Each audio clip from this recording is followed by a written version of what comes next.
papunta sa bahay nila ang nag-deliver papunta sa bahay nila Pangulong Bongbong Marcos at Speaker Martin Romualdez.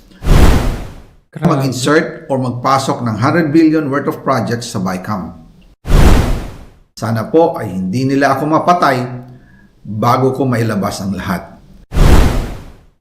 Ginawa ko lang ang utos sa akin, pero ngayon, handa na akong harapin ang lahat.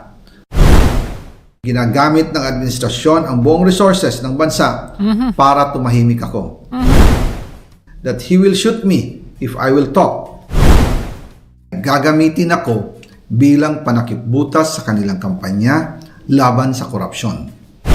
Ito yung sinasabi natin. Hindi na ako Kaya ito yung isa nating rason na sinasabi kung bakit hindi napapauwi. Talagang pinipigilan siya. And I'm seeing that in all other former na tao nitong si Marcos administration. Like si Torre, gustong magsalita niyan pero baka mabaril yan. Oo, sa totoo lang. Nakita nyo? Traitor talaga ito. mananahimik, ilalabas ko ang lahat ng katotohanan. May resibo, may ebidensya, at may pangalan. Nakaw, patay tayo yung resibo na yan. Mga pag-uusap, may mga videos pa yan, sigurado. Tuloy. Para sa bawat Pilipino, alam ko na buo ang galit ninyo sa akin ngayon. Nauunawaan ko rin kung bakit. Lalo na at malaki ang halagang nakataya. Pero bago kayo humusga, hayaan ninyong ipaliwanag ko ang buong katotohanan.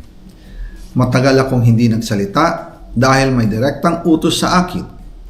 Huwag nang bumalik ng Pilipinas at manahimik na lamang. Umalis ako noong July 19, 2025 para sa aking medical check-up. Nakaplanong bumalik pagkatapos ng SONA ni Pangulo. Pero habang papauwi na ako, tinawagan ako ni dating Speaker Martin Romualdez at sinabihan, "Stay out of the country. You will be well taken care of as instructed by the President." Noon naniniwala pa ako sa kanila, kaya't hindi ako bumalik. Tumikom ang aking bibig, sumunod ako, pero ang hindi ko alam, ang ibig pala nilang sabihin sa aalagaan ka namin ay gagamitin ako bilang panakipbutas sa kanilang kampanya laban sa korupsyon. Ginawa nila akong poster boy ng kanilang sariling kasinungalingan. Ngayon, hindi na ako mananahimik, ilalabas ko ang lahat ng katotohanan. May resibo, may ebidensya, at may pangalan. Nagsimula ito nung tumawag si Sekmina Pangandaman sa akin nung nag-umpisa ang BICAM process last year, 2024. Ang sabi niya, katatapos lang ng meeting nila ni Pangulo at may instructions na mag-insert or magpasok ng 100 billion worth of projects sa BICAM. At sinabi pa ni Sekmina, you can confirm with Yusek Adrian Bersamin dahil magkasama sila sa meeting ni Pangulong BBM noong araw na yon. Tinawagan ko po agad si Yusek Adrian Bersamin at tinanong ko kung may instruction nga ba ang Pangulo na magpasok ng 100 billion during their meeting. Ang sabi niya ay totoo nga po. Right after our conversation, tinawagan ko po si dating Speaker Martin Romualdez at nireport ko ang instructions ng Presidente to insert the 100 billion projects. At sinabi niya sa akin, what the President wants, he gets. After ng ilang araw, nag-set po ng meeting si Sekmina Pangandaman at Yusek Adrian Bersamin sa amin ni dating Speaker Martin Romualdez sa Aguado Building in front of Gate 4 ng Malacanang at nandun din po si Yusek Jojo Cadiz. During the meeting, binigay po ni Yusek Adrian Bersamin ang listahan na worth 100 billion. Tinanong ko po si Yusek Adrian kung saan galing ang listahan. Ang sagot niya, galing kay PBBM mismo at binigay niya ito mula sa brown leather bag. Nung sinabi po ni Yusek Adrian Bersamin yung brown leather bag, naalala ko noong nasa Singapore kami right after the elections of May 2022 sa Hilton Hotel, kami ni dating Speaker Martin and PBBM habang pauwi at pabalik ng Pilipinas, Hinabol ng PSG ang brown leather bag at ang sabi ni PBBM, maiwan na lahat, wag lang ang brown leather bag. Kaya naniwala ako na utos talaga ito ng Pangulo. Nako. Pagkatapos ng ilang araw, I informed sina dating Speaker Martin Romualdez, Sekmina Pangandaman, Yusek Adrian Bersamin, and Yusek Jojo Cadiz na kung pwede 50 billion lang ang ipasok sa program funds dahil sobra ang DPWH funds versus sa DepEd. In practice, hindi pwede na mas malaki ang budget ng DPWH kaysa edukasyon. And yung balance na 50 billion, ilagay na lang sa unprogram funds for the 2025 budget. Dahil Office of the President din ang nagre-release ng lahat ng unprogram funds. Pagkatapos ng isang araw, tinawagan ako ni Sekmina at sinabi ang mensahe ng Pangulo. Ipasok ninyo yan dahil pinangako na sa akin ni Speaker Martin yan at hindi na pwedeng baguhin. Kumbaga, ang utos ng hari hindi pwedeng mabali. Delikadong buhay nito. I informed the Speaker and asked clearance about the instructions ng Pangulo. At ang sabi niya, wala tayong magagawa.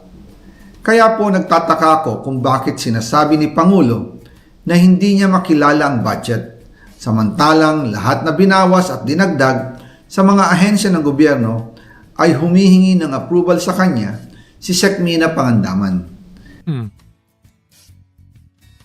Abangan ng part 2. May part 2 pa pala. Delikado.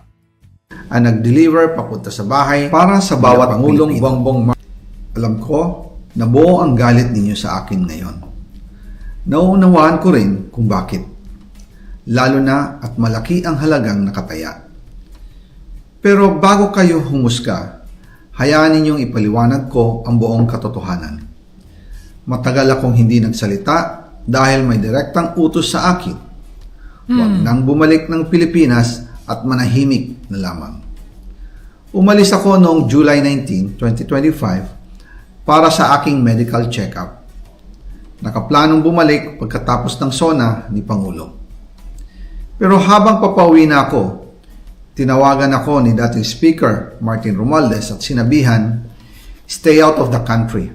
You will be well taken care of as instructed by the President. Noon naniniwala pa ako sa kanila, kaya't hindi ako bumalik. Tumikom ang aking bibig, sumunod ako, pero ang hindi ko alam, ang ibig pala nilang sabihin sa aalagaan ka namin ay gagamitin ako bilang panakipbutas sa kanilang kampanya laban sa korupsyon. Nako, magtago-tago ka na. Delikado yung buhay mo dito ngayon. Kasi ito na yung haka-haka duda natin na talagang isa sa rason dito ay tinakot ito. Well, kinausap at the same time kasi sabi you will be taken care of, di ba? Well taken care of.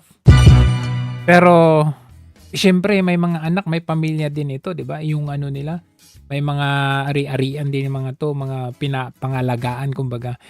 Kaya lamang ho, syempre, nakasalalay din yung kanyang yung kanyang pamilya dito. Kaya hindi na rin nakaya nung kanyang maybe konsensya.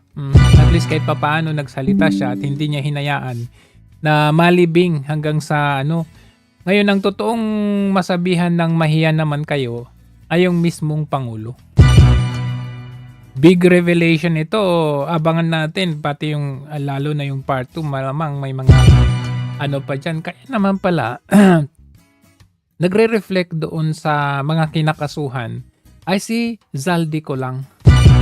Inilalaglag na siya. The same thing yung ginawa nila kay Torre. Yun lang, si Torre hindi siya makapagsalita kahit gusto niyang magsalita kasi alam niya malagay siya sa alanganin kagaya ng ito. Lahat ng mga magsasalita, malalagay kayo sa alanganin. And this is a very, very big revelation.